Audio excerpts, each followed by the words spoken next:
Oi, pessoa incrível, tudo bem? Bom, eu voltei. Voltei com um tema que finalmente vocês decidiram: relacionamento bipolar. Facinho, coisa boba. Será? Fica comigo que você vai saber. E aí, você já namorou um bipolar? Você é bipolar? Já tentou vários relacionamentos? Nenhum deu certo? Ou se o relacionamento deu certo, você é casado? Enfim, vamos falar sobre isso? Acho que uma das primeiras coisas que você precisa saber sobre um relacionamento bipolar é: o cérebro bipolar funciona diferente do seu, caso você seja uma pessoa tecnicamente normal. Porque eu acho que no fim das contas ninguém é normal, tá, gente? Eu acredito muito nisso. E me desculpe se você se ofende com isso, mas é uma verdade. Em algum momento você sai do seu eu, você perde o controle. E para um bipolar isso é muito mais rápido, muito mais fácil. Por quê? Os nossos sentimentos são muito mais intensos e a química do nosso cérebro funciona diferente. Isso é comprovado cientificamente. Isso não é achismo da minha cabeça, ok? E é aí que tá o grande lance. Eu vou falar sobre a minha experiência e eu quero que você fale sobre a sua nos comentários, ok? Então vamos lá. Não é assunto fácil para mim, porque é muita coisa para explicar dentro de um vídeo. Esse vídeo duraria horas e horas, né, para você entender como que funciona o relacionamento com bipolar. Por quê? Porque como a gente oscila de humor, os relacionamentos bipolares não são nada fáceis. E isso eu já estou falando dentro do convívio de família. E quando eu digo família, eu não estou englobando parente, tá? Estou englobando as pessoas que vivem com você na mesma casa. Tô falando de pai e mãe que moram juntos, se você ainda os tem, ou de pessoas que convivem com você em casa, tá? Porque se formos falar de amizades, de coleguismo, de companheiros de trabalho, a coisa dá uma pioradinha de figura. Porque as pessoas não entendem, as pessoas não sabem o que é um transtorno bipolar e não fazem questão de saber. Você não saber, ok, acontece, ninguém é obrigado a saber de nada, mas as pessoas também não têm a menor vontade de saber o que é. E aí o sofrimento acaba acontecendo, infelizmente. Por quê? Porque quando você oscila de humor, você é taxado como louco. Literalmente o louco, chato, enfim, a pessoa antissocial, enfim. São muitos adjetivos ruins, pejorativos, que eu prefiro nem repetir, tá? Isso sem falar quando não envolve religião. Quando envolve religião é uma coisa um pouquinho pior. Hoje em dia eu já não sigo a nenhuma. Eu tenho muita fé sim, né? Eu já falei isso no meu outro canal. Não vou entrar nesse mérito porque não é esse o foco do vídeo. Mas eu tô falando disso porque geralmente as pessoas não têm o transtorno bipolar ou qualquer transtorno mental como doença, mas como algo espiritual. É claro que eu acredito que possa existir sim uma influência espiritual, mas nem tudo é demônio, tá? Eu já fui chamada de demônio muitas vezes e isso magoa, isso fere os nossos sentimentos, principalmente porque, igual eu falei, a gente sente de maneira muito mais intensa do que vocês. E aí, o que acontece? Não fugindo do foco, fica comigo, eu vou chegar sim no relacionamento homem e mulher, que eu tenho certeza que é o que vocês querem saber. E desculpa pela introdução longa, mas é que o que eu falei é um assunto muito vasto, né? Muita coisa acontece com o bipolar, muita coisa acontece dentro da nossa cabeça.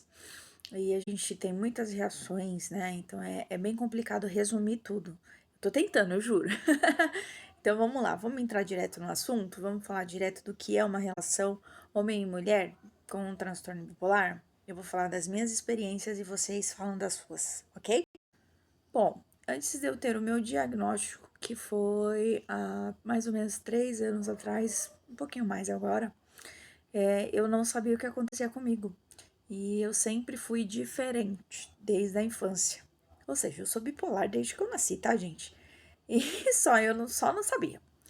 E eu não sabia explicar o que acontecia comigo. Então eu tinha fases depressivas, que eu passava horas e horas chorando sozinha e tinha fases de agressividade muito alta e eu também não sabia explicar por quê.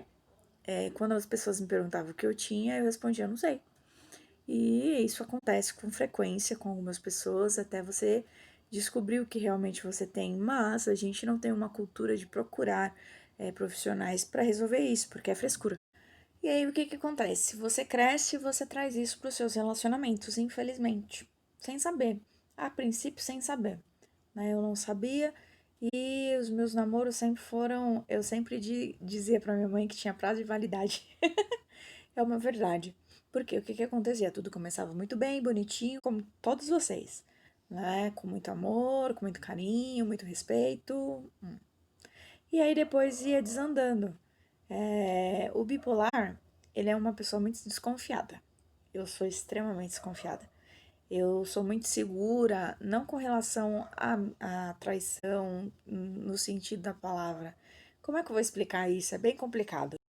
É porque essa traição não é exatamente a traição só homem e mulher, né? De ser traído da pessoa ir e ficar com outra pessoa, não é isso.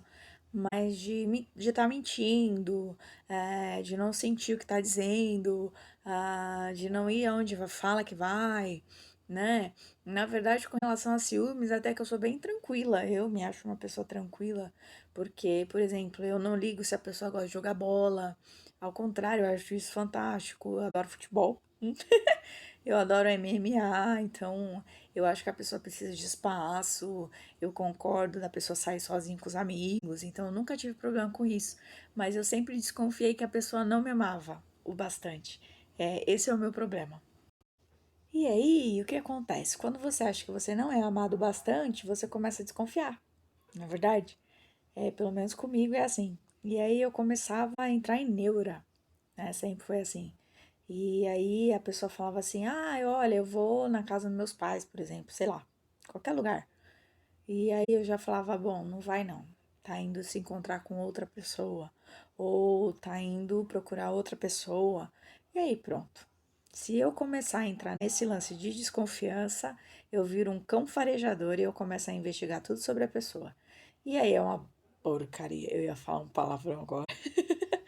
E aí é onde o relacionamento começa a desandar, porque ninguém quer alguém que fique no seu pé, não é verdade? Eu não gosto, mas acontece comigo. E aí era onde entrava o meu prazo de validade. Por quê? Porque eu me desgastava procurando pelo em ovo, como diz o ditado popular, né? E aí começavam as brigas, porque eu sou de confrontar, porque aí entra a mania, né? A parte louca de ser agressiva mesmo, de ir para as vias de fato, de gritar, de xingar, de falar. E aí ninguém aguenta isso, ninguém quer isso no relacionamento. Eu não quero. E só que começava a ser uma coisa bem descontrolada mesmo, né? E aí para você entender, só se você tiver muita paciência para entender que é uma fase idiota, que é só insegurança. Mas, infelizmente, como eu disse, as pessoas não procuram saber o que é essa doença, o que ela traz, como ela traz, e as brigas se tornavam cada vez piores, né? Brigas feias, bem feias. Aconteceram muitas brigas que eu cheguei a quebrar coisas. Não que eu me orgulhe disso, tá? Não façam isso, tentem se controlar, por favor. Mas aconteceram e chegava ao fim do relacionamento. Nunca aconteceu vias de fato de agressão com a pessoa, não, graças a Deus por isso. Mas o relacionamento acabava. E eu cheguei a perder pessoas bem legais. Claro que algumas pessoas não fizeram o menor sentido, e graças a Deus que acabou, tá? E ainda bem. E hoje, Simei, como é que tá? Depois de muita terapia, depois de descobrir o diagnóstico, né? Depois de visitar o psiquiatra, conhecer uma neuro muito bacana, tomar medicação todo dia. Para quem não sabe, eu me medico todos os dias, sim. Apesar de fazer as terapias alternativas, eu preciso da minha medicação, eu não fujo dela. E se você tem vergonha, não faça isso, tá? Pensa o seguinte, se você tivesse pressão alta, você tomaria o remédio todo dia. Então é praticamente a mesma coisa, ok? Vamos combinar isso sobre o remédio? E pra tudo ficar lindo, porque amanhã é dia de comemoração de Dia dos Namorados, pra você que tá solteiro, espera um pouquinho. Vai ter alguém que vai te compreender sim, do jeitinho que você é. Porque o transtorno bipolar, ele é uma característica sua. A característica que a gente não gosta. É tipo aquela mania que a gente pegou e não consegue se livrar. Esse aí é o transtorno bipolar. Mas você vai conseguir encontrar alguém que vai achar essa mania bonitinha até, sabe? Talvez ele não ache bonitinha, mas ele vai compreender, porque você tem 1 milhão de qualidades que vai superar isso aí, tá? Então fique em paz, pra você que é solteirinho. Pra você que já tem alguém, aproveita, cara, porque essa pessoa é muito especial.